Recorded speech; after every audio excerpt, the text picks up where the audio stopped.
This could be the turning point of the season for Indiana basketball. You are Locked On Hoosiers, your daily podcast on the Indiana Hoosiers.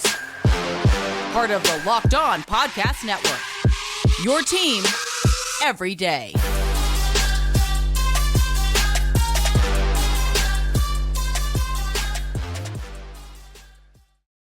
Welcome in. It is the Locked On Hoosiers podcast. I'm your man, Jacob Goins. I appreciate you making Locked On Hoosiers your first listen each and every day. Today's episode is brought to you by FanDuel. Make every moment more right now. New customers, join today and you'll get $200 in bonus bets if your first bet of $5 or more wins. Visit FanDuel.com/LockedOn to get started. I appreciate you making Locked On Hoosiers your first listen each and every day, your go-to spot for all things Indiana athletics. If you are on YouTube, be sure you like the video, subscribe to the channel. We are pushing for 1,700 subscribers, folks. I can't even begin to tell you how close we are to that. So help us out with that. It helps us grow. We're trying to get to 1,700. We're 19 away. Can we get there? Can we get there before the end of the month? Can we get to that 1,700 subscriber mark? I think we can. So help us out there. We're also free and available wherever you get your podcasts. This could be the turning point of the season for Indiana basketball. I'm going to tell you why. I'm going to talk about some things that I saw over the weekend. Even though the Hoosiers lost, I think there were some things to build on here, and this could be the turning point given what's coming up, what could be happening, and what's on the line. We're going to talk about that, plus who has to step up on this team for that to become a thing, and then we'll take a look at the final, or not the final, but we'll take a look at the current Big Ten standings and where Indiana falls and what they have to do to get into that top four, right, to get the double bye in the Big Ten tournament. So that's what we're talking about today. And when you start looking at this Indiana team, right, and you start looking at what has happened since we got into the full fledged of Big Ten play. We know Indiana started 2-0 way back in the beginning with Maryland and Michigan, right? Then you had your other big non-conference games in there with the blowout loss to Auburn and the heartbreaking loss to Kansas and a couple of mediocre wins that it was way too hard for Indiana to win, right? Then you got into the meat of the Big Ten schedule, and you've won 2 games since, right? You lost to Nebraska. You beat Ohio State at home. You lost on the road to Rutgers. You beat Minnesota at home. And then in that 3-game stretch, that important 3-game stretch that I said Indiana had to win one, they didn't win any, right? They lost to Purdue, blowout fashion at home, 87-66. Lost on the road to Wisconsin, 91-79. There was some fight there. And then on the road this past Saturday at number 10, Illinois, 70-62. And you know, it's easy to look at that stretch, and it's easy to look and say, wow, Indiana has gone 2-5 in their last 7 games. And it's easy to say, well, this team's done for. There's just no way that this team can do anything as we get into the halfway point of conference play. But I disagree with that. I think this could be a turning point here because I saw some things against Illinois that I think this team can build. I think we can build on this. I really do. I think they fought. I thought they played extremely hard. I thought they were still trying, which is a crazy thing to say, but it is true, right? And I'm not going to sit here and say, oh, they played really hard. We should give them a ton of credit. They just, let's ease up a little bit. They played hard. No, I'm not. I'm not saying that by any means. But I do think that they played a lot better in some areas, in some very important areas. They rebounded the basketball pretty well, Indiana did. Now, they gave up some crucial ones down the stretch, sure, but they were also without Kel'el Ware. So you have to remember that in this entire situation. The three-point shooting obviously is abysmal. I don't think that's going to get fixed. This team can't shoot. They don't have the confidence to shoot. Like, that's just where we are. But you got to agree that Malik Reneau is playing his best basketball right now. You have to agree that Mackenzie Mgbako is playing his best basketball right now. And Those are 2 out of the 3 best players that Indiana has. And on top of that, right? On top of that, you finally on Saturday in that 70-62 loss, you finally got some decent guard play from Xavier Johnson. Wasn't from Trey Galloway, wasn't from CJ Gunn or Anthony Leal or whoever. CJ Gunn didn't even play on Saturday. You got it from your 6th-year guard in Xavier Johnson. Now think about it this way, Hoosier fans. What happens if Xavier Johnson continues to get better and get more confident and play better basketball and start averaging double-digit points in every game, right? What happens if Malik Renew continues to do his thing down low? What happens if Mackenzie Mgbako continues dropping double-digit points and he starts to shoot the ball a little bit better, right? What if he's the one that starts shooting threes? And then what happens if Kel'el Ware gets healthy and comes back and starts playing back to where he can get, right? This team has the potential. And one other thing that I saw on Saturday is Mike Woodson left his guys in there, right? Look at the minute totals for these guys. Malik Renew, 34. Mackenzie Mgbako, 37. Trey Galloway, 36. Xavier Johnson, 34, right? He only played 2 other guys in double-digit minutes, and that's Gabe Cupps at 10 and Anthony Leal at 16. That's it, right? Early in the season, we were like, man, leave the good players in. The bench can't do it. Leave the starters in. They're the best chance we have. And he's starting to do that, right? He has started to do that and understands, okay, to do what we want to do, we've got to leave our best players on the floor. And that was the same way with Kel'el Ware before he got hurt. So that's a good sign to me. And I think if they can just start getting some wins and building a little confidence, I think there's a chance to go on a little run here. And I do think that this could be the turning point. I really, really do, right? Now, it would have been nice to get one of those big upset wins, one of those resume building wins, the quad one, right? But you look at what this team has, and they have a chance to go on a little run. You have 3 games that you should win. Not saying you're going to be favored, but in my opinion, you should win.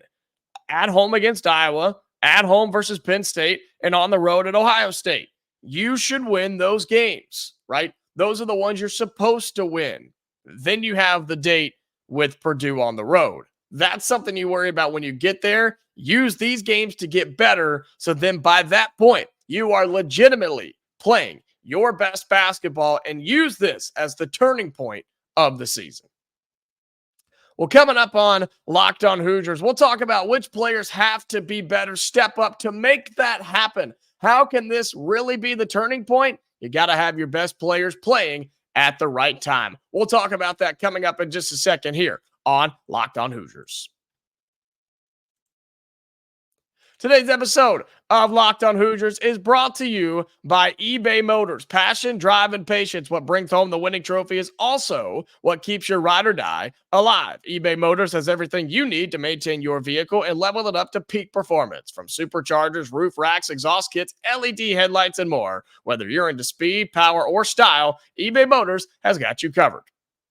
With over 122 million parts for your number one ride or die, you'll always find exactly what you're looking for. And with eBay Guaranteed Fit, your part is guaranteed to fit your ride every time or your money back. Because with eBay Motors, you're burning rubber, not cash. With all the parts you need at the prices you want, it's easy to turn your car into the MVP and bring home that win. Keep your ride or die alive at ebaymotors.com. Eligible items only. Exclusions apply. eBay Guaranteed Fit only available to U.S. customers. Welcome back into Locked On Hoosiers. I appreciate you making this your first listen each and every day. Be sure you like the video, subscribe on YouTube, and of course, we are free and available wherever you get your podcast on any of your audio platforms. So be sure you check us out on there. If you are more of an audio person, you can find it there as well. Talking about how this could be a legitimate turning point. And we've had this conversation before. It's like, okay, if you win this game, then you can do this. Then you start to build that momentum. Then you can really start to get a little bit more confident and comfortable and start to make something of this season. And It just hasn't happened, right? Indiana just hasn't done that so far this season. But again, I really do think I saw some things against Illinois that gave me some confidence. And it mainly was what we had already hinted at, was players playing at their best at the right time.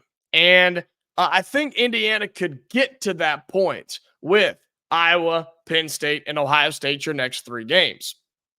I think it's so important, whether you like him or not, right? Whether you're a fan of this guy or not, whether you like his attitude or whatever the case may be, I think Xavier Johnson playing well helps this team. And it's crazy that we have people that disagree with that, right?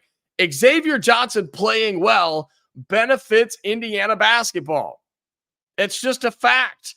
Take the name off of it. Your point guard playing well benefits your team. That's just how basketball works. And, we've been begging for somebody else, right? Who else is going to score? Who else is going to step up on this team? Well, I look at Xavier Johnson. And again, if he can continue to average double-digit points and shell out some assists and not turn the ball over and just kind of calm things down at times and get those big buckets, right? The drives to the basket, the and one opportunities, knock down your free throws, right? If we could start to get that from him, that takes a lot of pressure off of Malik Renew, especially if Kel'el Ware is not there, or Kel'el Ware if he is there. And I think there could be a really, really good 2-man game between Xavier Johnson and Mackenzie Mgbako. I think that if Xavier Johnson can get that burst back and he could get into the lane and penetrate the defense, that gives a kick-out opportunity for Mackenzie Mgbako, who is the only threat to shoot a 3 and actually make a 3 on this Indiana team. And so I think Xavier Johnson can do a drive and kick for Mackenzie Mgbako. I think there are alley-oop opportunities with Malik Renew, Kel'el Ware, Mackenzie Mgbako again, right? I think those opportunities are there that Indiana's just not taking advantage of. And think about some of those games too, where Kel'el Ware and Malik Renew would just lob it up to each other and just dunk over people. You're big enough to do that. Why not try it? Maybe it might not work over Zach Edey all the time, but guess what? You're going to have some opportunities to do that against Iowa coming up this week and Penn State over the weekend, right? You have those chances to do that. And I just don't know if this team's always playing to its strength. And so I think one of those strengths is Xavier Johnson when he's playing well. Now, when he's not playing well, he doesn't shoot the ball, he turns it over, he's just kind of a warm body out there. That doesn't do anything for us. But if he is playing well, I think it elevates the rest of the team. And I think you saw that on Saturday against Illinois. He was that spark. He was that guy that just took this team to the next level and gave them a chance to win on the road at Illinois. Now, the technical foul? No, that can't happen from a guy that's played as long as he has. It was a weak call, but it still can't happen, right? And so I think he's a huge part of this thing. And yeah, the health of Kel'el Ware is a massive, massive talking point here about if Indiana can truly use this as a turning point in the season. If he cannot come back 100% healthy, we're in trouble. Now, good news is he wasn't in a boot on Saturday, so hopefully we're starting to make a little progress there. But you've got to get him back in as quickly as possible. But as I've mentioned before, you don't want to re-aggravate that injury down there because it's really easy to do. And if he re-injures it, then you may lose him for the rest of the season. And that's not what you want. So I want him to continue playing better. I don't know about Trey Galloway. I don't know. You love him one moment, and then you're just so frustrated with him the other moment because you know it's in there, right? You know the ability is in there, the capability to go off and have big nights and be an effective player is there. But then you get a game against Illinois where he's almost non-existent after the first couple of minutes, right? He got those steals, got a couple transition buckets, but then nothing else happened. And so if he wants to become something, sure, I guess we'll find out. But I think one of the most important players is Mackenzie Mgbako. And you could start looking at guys on the bench. I just don't think they're going to get a whole lot of help there. I really don't. And I think Mike Woodson has realized that. I think he's realized, look, my bench is just not it right now. It's not it. I cannot afford to take my best players off the floor for very long. And as crappy as it is, you may just have to be 6 or 7 deep and just roll with it. You're not going to be 10 or 11 deep like some of these other teams are in college basketball. And that's a problem that you fix next year and the year after that with some of these big time recruits and the transfer portal and all of that. You can't fix that right now. Not at the end of January. You can't fix that. Your team is your team. You've just got to play the best ones. And I think that's what he's trying to do with his 5 starters. And so if you get that from them and you start to get the best out of them, this team can win basketball games. Can we agree on that? I think if this team is playing its best and in a little bit of a rhythm, they are going to beat some teams. And I'm not just talking about the Iowas of the world. I'm talking about the Wisconsins and the Michigan States and the Northwesterns, teams that Indiana's going to have to start winning and beating if they want a chance to make it to the NCAA tournament. And in just a second, we're going to look at those Big Ten standings and kind of see where Indiana sits and who the teams they got to play to kind of beat to get hopefully in the top 4 of the Big Ten standings and get that double bye in the Big Ten tournament, because that may be the only way we get to the NCAA tournament is to make a run in that. So I look for the starters to be starters and to play their best basketball, and for this Indiana team to work in some things that I think benefit them. And if they do that, I think they're going to start winning games. I'm convinced of that. I really am. And I think this could be, off the things I saw, off the positivity that I saw, I think there's things to build on from the Illinois game. And I think this is the turning point. It's now or never. It's now or never for this team. So I hope it is. You've got games to do it. Let's see what happens this week as Indiana takes on Iowa and Penn State. Well, coming up on our final segment here on Locked On Hoosiers, we will take a look at those current Big Ten standings, where the Hoosiers stand, what they have to do to kind of get back into the race of this thing. Not maybe to win it, but again, to get that top 4 double bye in the Big Ten tournament to give them their best chance to make a run there and try to get to the NCAA tournament. All that coming up here on Locked On Hoosiers. Today's episode of Locked On Hoosiers is brought to you by FanDuel. Happy Super Bowl to all who celebrate from FanDuel, America's #1 sportsbook. If you're like me, Super Bowl Sunday is all about scoring the best seat on the couch, grabbing your favorite football snacks, and placing some super bets. Look, Super Bowl Sunday, for me, it's about getting together with friends and the Super Bowl party, right? That's my favorite part. Getting together, putting down some crazy bets, buying some squares, doing all that, and getting on FanDuel and seeing all the different prop bets. And it's my favorite part. Half the time, I don't even do the actual game. I just do all the other stuff because it's that much fun, right? FanDuel has so many ways for you to end the season with a W or 2 or 3. Not only can you bet on not only can you bet on who will win for Super Bowl 58, but FanDuel also has bets for which players are going to score a touchdown, how many points will be scored, and so much more. New customers join today, and you'll get $200 in bonus bets if your first bet of $5 or more wins. Just visit FanDuel.com/lockedon to sign up. That's FanDuel.com/lockedon. Make every moment more with FanDuel, an official sportsbook partner of the NFL. Final segment here on Locked On Hoosiers. I appreciate you being here, my everydayers. I appreciate you as well. We are growing and pushing towards 1,700 subscribers, so be sure that you are a part of that and help us out with that. If you're on YouTube, you can subscribe, turn on notifications wherever you get your podcast. And before we get to the men's Big Ten standings, can we shout out what the Indiana women's team did the other day? Oh my gosh, 17-2, 8-1 in conference play. They dropped 100-piece on Northwestern, 100 points, folks.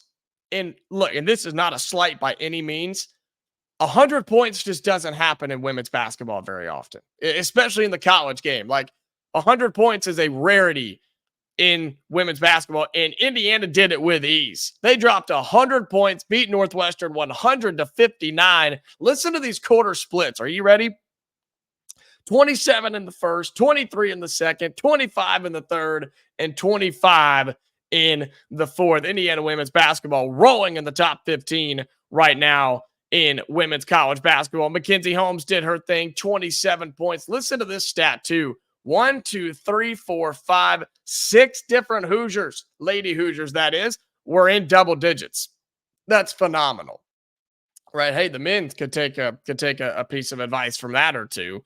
27 points from Mackenzie Holmes. It was really, really great to see. And so shout out to Indiana women's basketball. 100 points, man. That's so awesome. They win 100-59. A 41-point victory. Not bad for a little weekend's work for women's basketball. So wanted to shout them out. They did a wonderful job over the weekend. As we flip back to the men's game here and we look at the Big Ten standings, okay? Indiana's right there in the middle of the pack. And I was talking earlier in the season about how you've got your 2 or 3 teams at the top, a lot of teams in the middle, and a couple teams at the bottom that are just not good, right? You look at those teams at the bottom, Michigan, Rutgers, Penn State, all right? They all sit down there right now in the bottom of Big Ten play. 2-7, 2-6, 3-6. Ohio State, 3-6. Minnesota, 4-5. Michigan State still down there struggling at 4-5. Guess what? Iowa's 4-5. Indiana's 4-5. And as we work our way up, okay, Nebraska's 5. And this is all conference records, okay? Nebraska 5-5, Maryland 5-5, Northwestern 6-3, Illinois 6-3, Purdue 8-2, and Wisconsin at 8-1. So what does all of that tell us? Well, it tells us that the Big Ten is just the Big Ten's just so clustered right now, right? There's just so many options and everybody's beating everybody. Like I said, if this was going to happen, I knew it was going to happen because it happens every year in this conference. It happens every year in the Big 12 too, where everybody outside of those top 2 or 3, everybody just gets thrown in the pit in the arena and just has to fight it out. And everybody walks out limping and bloody because they've been fighting each other for the last 4 weeks and 5 weeks and 6 weeks, right? And Indiana's right there in the middle of that at 4-5. But you have to start getting some of those wins. You play Iowa this week. They're right below you at 4-5. You play Penn State at 3-6, right? You win those games, all of a sudden, Indiana is now 6-5. And you're right back in the mix. And why this is so important is what I mentioned earlier, is if you're Indiana, can get into that top 4 of the conference, you don't have to win the thing because guess what? You're not going to win it, the regular season title, but get into the top 4 of the Big Ten standings at the end of the year, and you're going to get that double bye in the Big Ten tournament. And that is crucial because, again, what happens if Indiana doesn't get any of these quad 1 wins against Purdue or Northwestern or Wisconsin or Michigan State, right? Then you got to make a run. You got to make a run in the Big Ten tournament to try to win that thing and get the automatic bid to the NCAA tournament, which I still think is stupid. I think it should go to the regular season champion, but that's a conversation for a different time. And just look at the opponents you've got coming up, right? You just lost to all 3 of the teams at the top, Wisconsin, Purdue, and Illinois, right? You're done with those.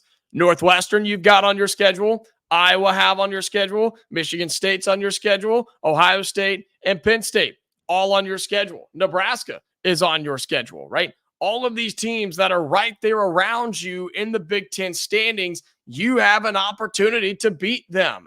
And if you do, you're going to be in a good spot, right? Again, Iowa, Penn State, teams that are below you. Ohio State, your next 3 games are teams that are below you in the standings. You have to beat them. Northwestern, above you. Nebraska, right there with you, okay? Wisconsin's above you. Michigan State's below you. Maryland, Minnesota. Like, when you just look at it from a standings perspective, there should only be, 3 teams that technically should beat you?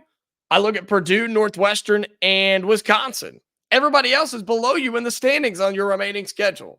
Are you going to win all of those? No, probably not. But you have a chance to, and you really have a chance to improve on your standings. And if somehow the Hoosiers can climb out of that pack, right, and kind of separate themselves and be a solid 4, because you're probably not going to pass Purdue, Illinois, and Wisconsin. But if you could be that 4th team, because I think that's kind of rotating right now. If you could solidify yourself as that 4th team and kind of get away from the rest of this craziness of this conference, I think you'd be okay, because right now it's Northwestern, but that could go to anybody. They're 6-3, right? Maryland behind them at 5-5, Nebraska 5-5, and then you at 4-5. So you have a chance to get to that 4th spot and kind of solidify it. If you do, I think you're in a good spot. And if you do that, that means you have beaten teams on the schedule that you have to beat. So that's where we're looking right now for the Big Ten current standings. Look, the Hoosiers have everything in front of them. That's what this comes down to. They have everything in front of them. If they want to win and they want to be serious, they've got their chances. And we're going to find out how serious they are. 2 games this week they're supposed to win. Then you've got some big boy games coming up down the stretch. We'll have all that for you and more here on Locked On Hoosiers. We'll have a preview episode going up for you tomorrow as Indiana does play Iowa. That's here in Bloomington at home. Gotta win it, right? We'll have a full preview episode for that coming up tomorrow. We'll have more reaction episodes and other takes coming up this week on Locked On Hoosiers. Be sure you find us wherever you get your podcast. Like the video, subscribe to the channel on YouTube, please. We are growing, and you can become a part of that as well. So until tomorrow, Hoosier fans, stay safe, and I'll talk to you later.